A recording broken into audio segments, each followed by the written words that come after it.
Stop. You haven't subscribed to the channel yet. Subscribe now. We have new stories every day. Now, let's go. I was in the basement, wrestling with the air conditioner drain when the phone rang. Clara was in the kitchen, so I left it to her.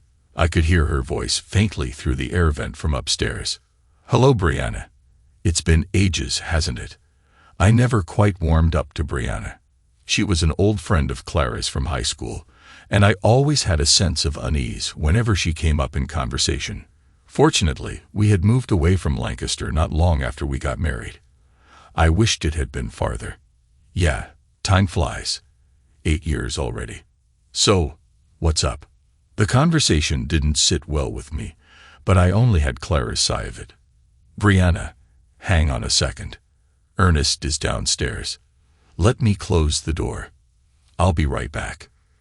Clara put the phone down as she walked across the room to shut the door. I hurriedly picked up the extension phone on the wall.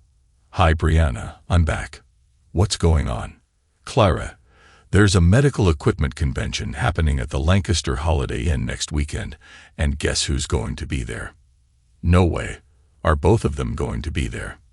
Both of them. They're arriving Friday night and staying the whole weekend. How do you know this? Jermaine called me this morning, practically begging to see you. He asked me to call and see if I could convince you to come down to Lancaster for the weekend. It'll just be you, me, Jermaine, and Henry. I clenched the rag over the phone's receiver. I wanted to reach through the line and shake Brianna. What on earth was she suggesting? I don't know, Brianna. I'd love to come down if I can manage it. I'll have to do some sweet talking with Ernest. I'll let you know as soon as I can. Remember the good times we had at the last convention when they were here, Clara? I remember them every time I make breakfast for the kids. I can't believe you have the nerve to name that kid Jermaine. Why not? Ernest is clueless. He thinks Jermaine is his, even though they look nothing alike. Gosh, this conversation was just getting messier by the minute. I quickly pieced together the past. Clara and Brianna had a fling with 2 guys 8 years ago, and Clara ended up pregnant with Jermaine. She passed him off as mine and never breathed a word about the affair, and now they were planning to see those guys again. Brianna, I'll get back to you as soon as I can. If I can't manage an overnight, I might at least make it down there for the day. It's better than nothing, I said. Okay, just let me know, Brianna replied. After we all hung up, I had some time to think. We had 3 kids. Lucy and Sophia were in high school, both bright and good-looking, working hard for college. Then there was Jermaine, who showed up about 8 years ago. The girls were motivated, but Jermaine lacked inspiration. He wasn't into school or sports, but I still liked him, flaws and all. Clara called from upstairs. Ernest, how are you doing down there? Want some coffee? I'm almost finished. Be up in a minute. I think I'll take a shower before doing anything else, I replied. After a long, steamy shower, I settled in front of the TV with the family, my mind swirling with thoughts. Clara's actions weren't a mere mistake to brush off. They were deliberate and planned. I grappled with the decision to either maintain the status quo or intervene. If I chose the latter, I had to figure out how. It felt surreal. I'd been married to Clara for 20 years, never suspecting she might be unfaithful. Ernest, I had a chat with Brianna from Lancaster today. She invited me over for the weekend. Any issues with that? Clara's voice interrupted my thoughts. Not really. I'll be swamped at work, so as long as my folks can look after the kids, it's fine on one condition, I replied. What's that? Make sure you take your cell phone in case of any issues, okay? Thanks, dear. I'll take it and promise no issues. The Volvo wagon is reliable, and I can load up on goodies. I'll head down Friday morning and be back Sunday night. Is that all right? Sounds good to me. Enjoy. As Clara headed to the kitchen, I overheard her confirming plans with Brianna for the weekend. She seemed utterly unconcerned about the affair or its potential fallout. I excused myself to do some computer work, intending to stay up later. Finding the website for the East Coast Medical Equipment Dealers Convention in Lancaster wasn't difficult. Everything I needed to know about the convention was right there. The displays were all listed along with a floor map, and they provided a schedule of lectures and seminars, detailing times and locations. They even had a roster of attendees, including their hotel room numbers. Jermaine Kirkland and Henry Baxter were sharing Suite 411 from Friday through Monday. I found their home addresses and phone numbers in Baltimore. I discovered a company offering DNA tests by mail, covering everything from paternity verification to probable national origin, most of which were under $100. The samples could be taken at home and mailed in with a check or paid for online. I completed the application forms on the website and paid for the 4 paternity tests using PayPal. After printing out the collection instructions, I gathered all the necessary items to obtain the samples. I printed a mailing label and prepared a padded priority envelope to send everything in. Additionally, I readied several CD mailers and a stack of blank CDs. Jermaine and Henry's wives would undoubtedly want a copy of the evening's activities. I worked for a corporate security consultation firm with flexible hours, and since I had accrued some comp time, I decided to take the week off. Another perk of the job was access to various equipment for collecting information. By now, I had pretty much made up my mind that the marriage was over. The fact that Clara had an affair 8 years ago and convinced me to raise the kid was bad enough, but the way Brianna and she were joking about making a fool of me was intolerable. There was no way I could forgive that. Now she was doing it again. That would have to be the end of it for good. The following day, I gathered DNA samples from the kids, and they found it fascinating. Afterwards, I headed to the bank and transferred nearly all of our savings into a college trust fund for Lucy and Sophia, retaining $12,000 in cash.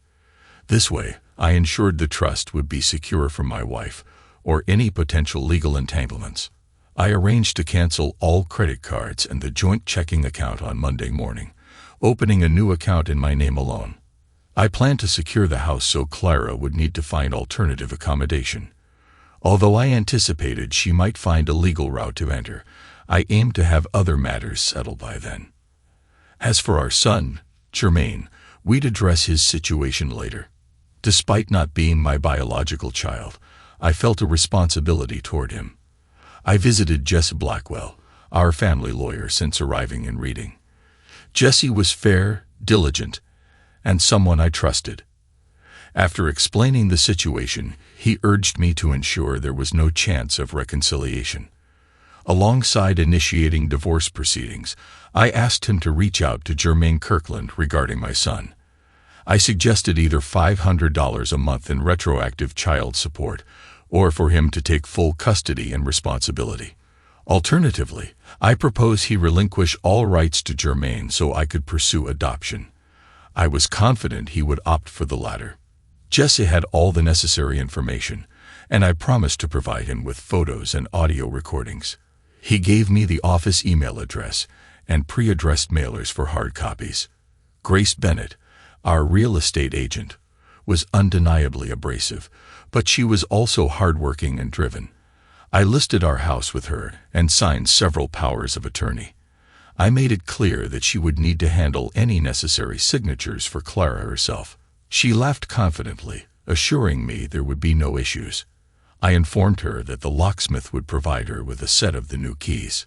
The most suitable tool for the job was the wireless video camera cleverly disguised as a smoke detector. I acquired 2 of these along with 4 bugs. Additionally, I gathered a clipboard, a set of company logo dickies, and 3 laptops. Crafting a work order on official company forms, I arranged to replace a faulty smoke detector in room 411. All the necessary recording equipment would be discreetly packed into a regular suitcase, alongside the computers. I brought along a small stepladder as well. For accommodations, I booked room 311 at the Holiday Inn under a different name, specifically for Friday. Knowing it had wireless internet, it suited my needs perfectly.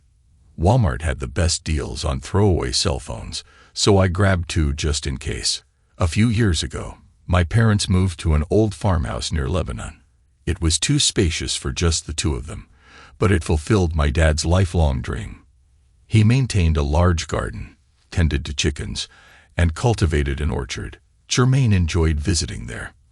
My parents were gracious enough to accommodate us for as long as needed. My dad, although fond of Jermaine, called him Jackson, claiming Jermaine sounded like a sandwich vendor. Oddly enough, Jermaine seemed to prefer being called Jackson. Some years back, Dad purchased a large motorhome and a small Kia to tow behind it. He used it only 3 times before losing interest. I instructed Dad to prepare the motorhome for use. I knew the girls would protest being away from their friends for the summer. With 1 more year of high school before college, they aimed to attend a prep school in Vermont. Clara was hesitant to spend the money. Despite being a year apart in age, they were in the same grade. Don't ask. I hadn't figured out Jermaine's schooling yet. That would come later. For now, I had other matters to attend to. At least all the kids enjoyed spending time with my parents.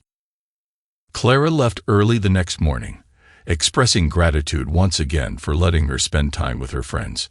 As I instructed the kids to pack for an extended trip, I anticipated the complaints, especially from the girls.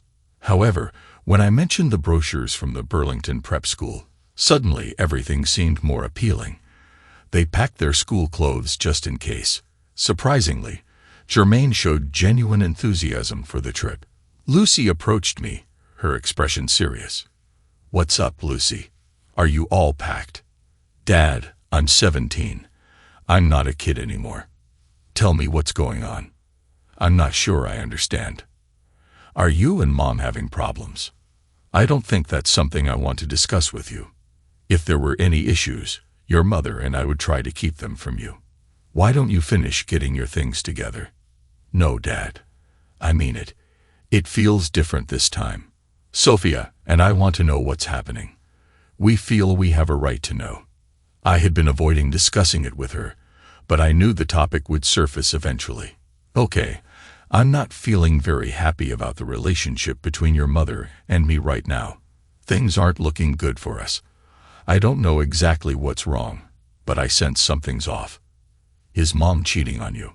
I hesitated for a long moment. "I'm not sure, but I think so." Lucy turned and shouted up the stairs. "You were right, Sophia." "What's going on?" I asked. "I think I'd better let Sophia tell you," Lucy replied. Sophia was coming down the stairs towards us. "Tell him, Sophia." "Do I really have to?" Sophia asked. "Yes, he knows, but you still need to tell him." Sophia glanced down, then began to speak hesitantly. "Around 4 months back, I was skipping school with this guy from my lab class. We swung by the house so I could grab some CDs. It was a Wednesday, Mom's usual shopping day. You were away on a job in Boston, I believe. As we were walking down the street, we saw a gold SUV pulled into the driveway. Marcus, one of your coworkers, got out, and Mom let him in. We hung around outside for almost 2 hours until he left. I waited for another 10 minutes before going inside. Mom was in the shower, and the bed in your room was all messed up. I left and went back to school for the rest of the day. When we got home, Mom had started dinner. The bed was made, and there was a load of sheets in the dryer. I told Lucy, but she didn't believe me. There was silence for about 30 seconds. "Thank you for telling me, girls. It's not something I wanted to hear, but I'm glad you told me." Lucy noticed a tear in my eye. She grabbed Sophia's arm, and they went back upstairs without saying another word. Dad showed up just as the locksmith arrived. While the locks were being changed, I packed all of Clara's clothes, shoes, and personal items into 33-gallon trash bags. They pretty much filled the back of my Navigator. After talking with the girls, I decided to stop by work before heading to the convention. Centerex was a local company that was rapidly expanding across the county. Their marketing team had done an excellent job finding new areas for expansion, but the company couldn't train people fast enough, especially for management positions. They had been trying to convince me to take a new office, offering several different locations to pique my interest. Clara refused to move and wouldn't even discuss it. If I stayed where I was, I'd be stuck in the same position forever. Moving would mean a promotion, more money, and a bit of power. I headed straight to the office of the company president. "Can I speak with Mr. Frost for a few minutes?" "I think he can fit you in, Ernest." "Just a moment." I always got along well with Frost's secretary, and I felt she liked me too. Nick Frost emerged from his office and extended his hand. "I hope you've got good news, Ernest." "Well, yes and no. Hazel, bring some coffee into the office and hold my calls for a while." "Sure thing. What can I do for you, Ernest?" "Firstly, I'd like to be reconsidered for one of the new management positions at a site where you think I'd be most valuable." "That's fantastic news. If you're open, I have a great position in mind for you. How does Anchorage sound?" "Believe it or not, that sounds perfect. Is the first week of September okay with you?" "I think that should work. I'll have HR get started on everything Monday." "What's the second thing?" "Well, I know this might sound odd, but I'd like Marcus Reed to be sent up there to work for me." Nick leaned back in his chair, chuckling. "You figured it out, didn't you?" "I don't know what you mean, Mr. Frost." I couldn't keep a straight face as I said it. "Ernest, nobody felt comfortable speaking up to you about this. I didn't approve of what was happening, but I was at a loss about what to do. If I fired Marcus, I was worried you'd find out, and I wanted to spare you that. I thought it best to handle it quietly." Unfortunately, Marcus Reed couldn't keep his mouth shut. He started boasting about his affair with your wife. His secretary, Stella, came to me upset when Marcus began flaunting pictures of him and your wife on his computer. "The legal team is drafting something up, but I've been keeping them on a tight leash to protect you. Now that you're aware, I can just fire Marcus. It's a lot more practical than spending money to send him to Alaska just so you can fire him there." "You're right. I was hoping to cause a bit more damage, but I suppose revenge isn't the best management technique. I'll go along with whatever you think is fair." Nick pressed his intercom button.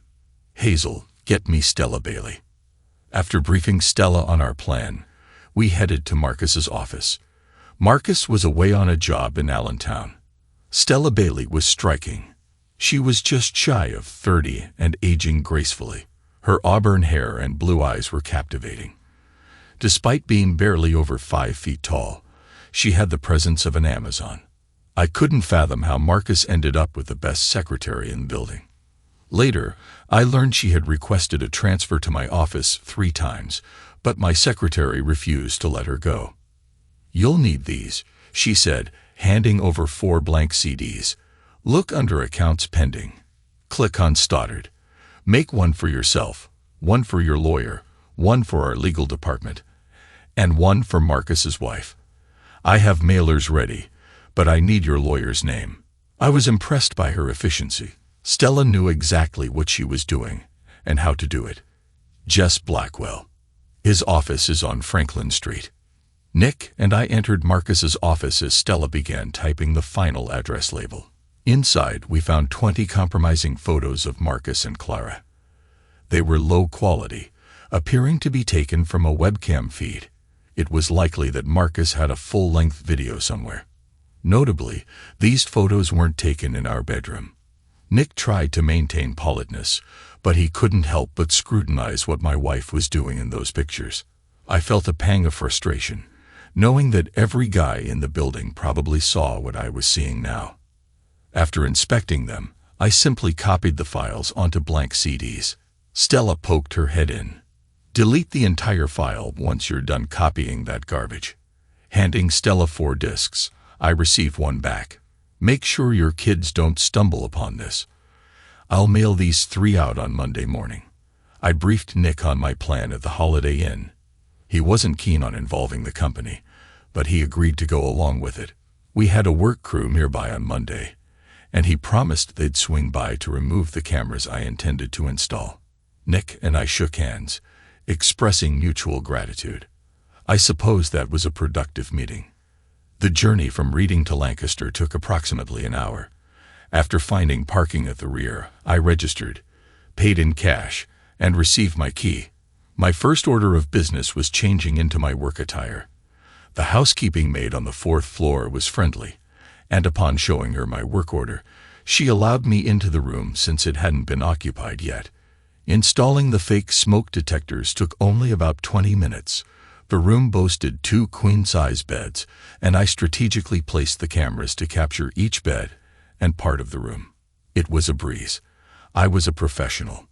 I hoped the occupants wouldn't notice the extra smoke detector. Returning to the room, I changed clothes and began setting up my equipment. The pizza delivery arrived approximately half an hour later. By 3 o'clock, everything was in place. Both cameras were functioning flawlessly, providing clear images even in standard room lighting. My laptop was connected to high-speed internet, ready to go. One camera was set to record upon detecting motion, while the other I would operate manually. Damn, I loved my job. However, I encountered one problem. I didn't know where Clara was. I dialed her cell phone. "Hey, Ernest." Clara's name flashed on the caller ID. "Hey, Clara. Just checking in. The kids are with my parents, and I'm still at work. Where are you now?" "We're still at Brianna's. Victor, her husband, is looking after their kids. Brianna and I are heading to a sleepover at Layla Winter's place. Some other girls from school will be there. Should be fun." "Sounds like a blast. Take some pics. In your dreams, you perv. Who's this Victor guy Brianna's with? Do I know him?" "I think so. Victor Merrick. He was on the football team with you." "Ha, Victor. I remember him. How's he looking?" "A bit heavier, a bit balder, a bit mellower." "Sounds like normal aging." "All right, Clara. I'll let you go. Have fun and call if you need anything. Love you." "Love you too. Bye." I remembered Victor, big and nasty. If they're leaving, they'll be here soon. They'd probably use Clara's car, which works for me. There was some activity in the room. Camera 1 started recording as planned. They were both big guys. Jermaine had dark hair and eyes. Henry was a bit bald and fatal. Both seemed fit. Jermaine's phone rang, picked up by the bug. "Hello, you've reached the stud farm. How may I assist you?" The two of them found that amusing. I wondered how many times they used that line before. "Well, darling, we're here and ready for action. What can we do for you?" I assumed he was addressing Brianna. "All right, the Outback it is. We'll meet you downstairs in about 2 minutes." At least they were going to grab a bite first. I sat there seething about the whole situation. If I weren't so engrossed in what I was doing, I'd probably be gearing up to confront someone. I swiftly left the room and made my way to the stairwell at the end of the hall. Standing just outside the building's corner, I could see Clara and Brianna waiting in the lobby, giggling like schoolgirls. A minute later, Jermaine and Henry emerged from the elevator. Clara immediately linked arms with Jermaine and planted a kiss on his cheek, the kind a wife gives her husband. The 4 of them walked out and got into a black Mercedes. As they drove away, I scanned the parking lot and found the Volvo parked in the back row. At least she was trying to be discreet. About 5 minutes later, I was loading trash bags filled with her clothes and belongings into the trunk. I was sure she would return from the restaurant a bit tipsy and not notice anything in the car. I left a note on the driver's seat explaining that the locks had been changed on the house and that I was taking the kids on an extended vacation. Then I drove over to Taco Bell and filled up on a burrito supreme. They were getting baby back ribs while I was left with fast food. Life just isn't fair. I retreated to my room and braced myself for what was coming. I pondered over my options, knowing I had roughly an hour before they returned. While I anticipated their arrival, I wasn't entirely sure how I would react. It was clear they weren't convening for a game of canasta. The impending events of the night weighed heavily on my mind, and I couldn't shake the feeling of dread. I had believed Clara, and I shared a content life. She never once complained or hinted at dissatisfaction. Yet her deception regarding Germain's paternity shattered that illusion. She had spun a tale about being glad to have a son, but I couldn't help but wonder if she secretly congratulated Germain's biological father. Reflecting on it was disheartening. I regretted the years I spent with a woman who could betray me without a second thought, who found amusement in deceiving me into raising another man's child. Compassion for her was hard to summon at this point. Despite my emotions, I busied myself with preparations. I might have overdone it, but I couldn't afford to miss any opportunity. They burst into the room, their laughter filling the air. Henry brought a bottle, and within a minute, the glasses were filled, the revelry in full swing. Over the next few hours, things began to happen that almost made me sick. There was only one thing to be happy about. I now had excellent quality footage. During the break in room 411, Brianna headed for a shower as Clara brushed her teeth. Germain and Henry relaxed with a couple of beers. I grabbed a disposable phone and dialed Baltimore. "Hi, Mrs. Kirkland. This is Terrence Raines at the Medical Equipment Convention in Lancaster. Are you Germain Kirkland's wife?" "Yes, but he's not here." "I know. Your husband and Mr. Baxter received special recognition tonight at the convention. We'd like to email you the ceremony photos. Do you have an email we could send them to?" "Of course. It's at kirkland@boo-boo.net. "Great. Do you happen to have Henry Baxter's wife's email as well so I can send the pictures together?" "Sure. She's at baxter@balt.com. "Okay, that's all I need. You should have the pictures shortly." Mrs. Kirkland could track the transmissions to the hotel's wireless link, but I wasn't concerned since there was no connection to me. Meanwhile, in room 411, they were taking a break and chatting. "So, Clara, is your dear husband taking good care of my son for me?" "Of course, silly. It's been 8 years, and he still hasn't figured out the kid's not his. Ernest lives in his own world. He couldn't figure it out even if a letter came in the mail. It'd be nice if you sent a birthday present, or something now and then." "Wow, that'd be something. All he needs is a hint like that to catch on," Bran remarked. "I've got 3 little rugrats running around at home, and my idiot isn't the father of any of them. He's so busy chugging beers, he'd never figure out they weren't his." Everyone chuckled at Victor's expense, and I had a perfect soundbite. Growing bored with the gathering, I decided to call it a night. Logging onto xcam.online.com, I found an unused room and set up a live feed from room 411. With a title like "Clara and Brianna Entertain Germain and Henry," I knew I'd attract viewers. My wife and her friend had decided break time was over and were getting the guys ready for another round. As the internet feed gained traction, the viewer count rose to over 100. It took me about 20 minutes to pack everything up. Leaving the live feed computer for last, I noted over 400 viewers had tuned in. Surely, some were recording for later distribution. Disconnecting the setup, I called Victor Merrick. "Hey, Victor. Sober?" "Yeah, who's this?" "Just a friend, Victor. I've got something you need to hear." Playing back the short audio clip of Brianna, I heard Victor's shocked response. "Where'd you get that?" "Victor, she's in room 411 at the Holiday Inn. 2 big guys are with her, so if you're heading over, take a bat or something. They might not take kindly to a surprise visit." Victor didn't utter another word before the phone clicked off. I had just finished loading up the navigator when Victor leaped out of a Ford pickup, wielding a short aluminum Little League bat, and stormed into the building. I was exhausted but enjoyed the drive back to Lebanon. The motorhome was all set. I handed Dad a set of the new house keys. Mom planned to visit Clara at her parents' house in Lancaster, while Dad, along with some guys, would go to our house and move out all the furniture and belongings. They had plenty of space in the barn to store everything.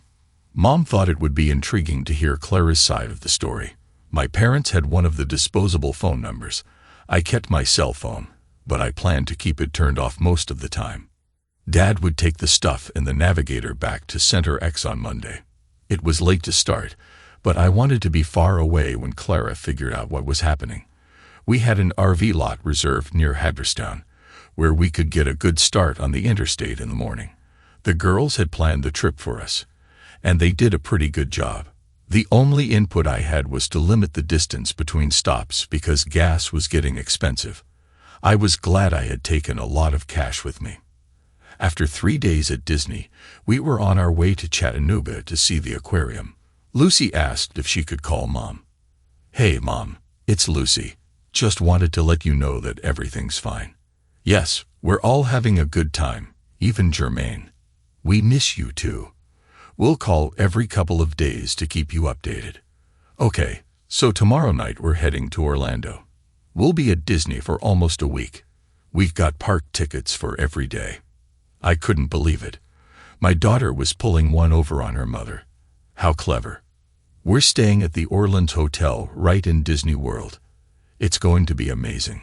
Okay, we'll chat in a few days. Bye. Lucy, I can't believe you did that. That was pretty sneaky.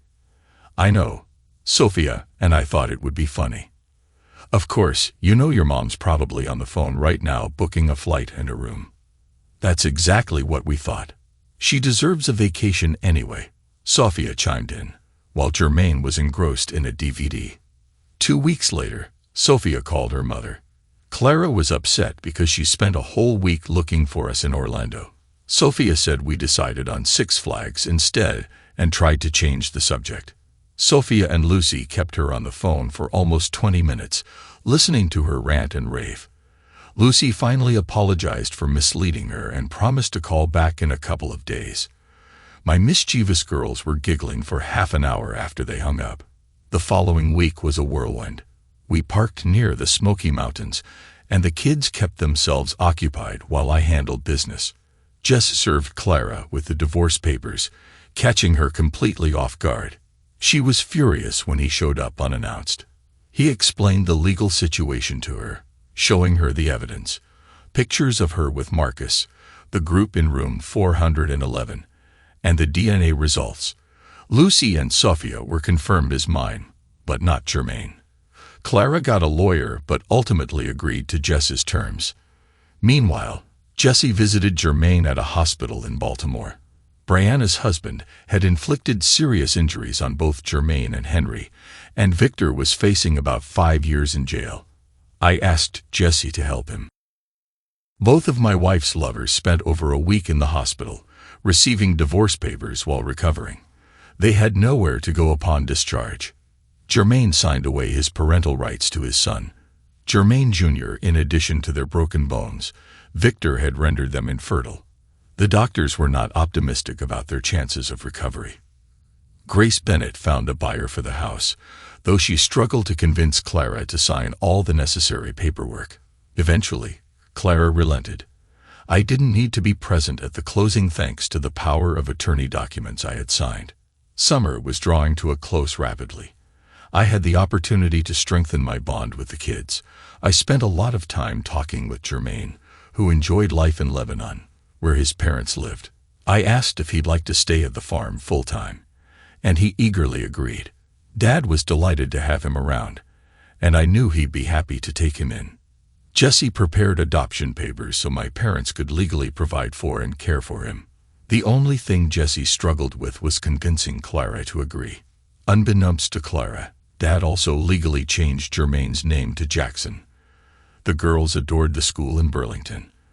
Late summer in Vermont was enchanting. After a few days settling them in, Jackson and I headed back to Pennsylvania. I checked in with Mr. Frost and confirmed everything was ready for my move to Alaska. Stella had already set up a temporary office, along with an apartment and a company car for me upon arrival. I left the Navigator with Dad to dispose of. 6 months later, things were finally calming down. The divorce was finalized. The girls were excelling in school and had scholarships to James Madison University in Virginia. They were thrilled about their newfound independence. They had heard little from Clara, aside from a few phone calls. Jackson's grades were improving, and he was deeply engrossed in his new hobby of raising bantam chickens. Clara visited him once, driving an old Ford Escort, and claiming she had to sell the Volvo to cover divorce costs, which was a lie. I ended up footing both lawyers' bills. During her visit, she insisted on calling Jackson Germain. Jackson corrected her each time and eventually walked away. Clara proceeded to complain to Dad about how unfair it was to take away the child's birthright. Dad chose not to engage and simply walked away with Jackson. Clara never returned to see him, receiving $11,000 from the house sale. Brianna and she celebrated the divorce in Las Vegas, blowing all the money in 4 days. I have no idea what Clara is up to now or where she's living. Perhaps she moved to Baltimore. Needless to say, I love Alaska. Thanks to everyone who took the time to listen to today's stories. If you enjoyed it, please consider liking and subscribing if you haven't already. Feel free to share your thoughts on the events in the comments below. Take care.